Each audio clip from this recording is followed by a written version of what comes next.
C'est pas au réalisateur de dire je veux une lumière qui soit composée comme ci, de telle couleur, avec des contrastes qui sont... C'est pas son travail, ça c'est le mien. Le chef opérateur, c'est deux métiers différents, directeur de la photographie et cadreur. Tout ça, c'est la même histoire, c'est regarder. Donc, travailler l'ambiance lumineuse, la regarder après en tant que cadreur, et après simplement regarder ce qui se passe avec les comédiens.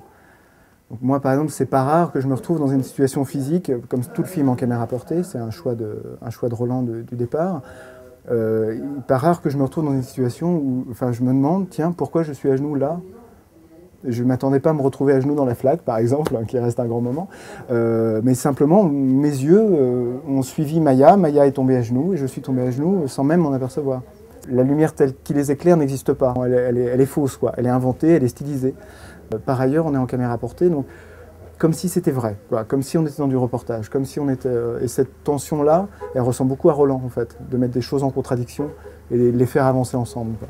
Mais le travail spécifique de la lumière, c'est avoir un vocabulaire commun avec le réalisateur. C'est qu'un réalisateur va dire une chose qu'il ressent en disant, je sais pas, moi je voudrais que ça soit contrasté. Sauf que dans sa tête, le mot contrasté ne va pas du tout correspondre à ce qu'il y a dans la mienne de tête.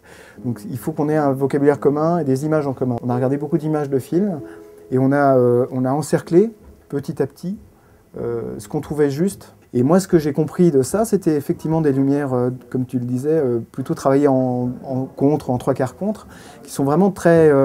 qui laissent une partie contrastée noire, quoi, surtout en nuit, qui laisse vraiment la moitié noire du visage vers la caméra. C'est vraiment ça que moi j'ai vu. La partie la plus obscure de l'individu, on va le dire, est du côté de la caméra, et ce qu'on voit. Ce qu'on voit, c'est un œil qui brille, le contour d'un visage et du noir.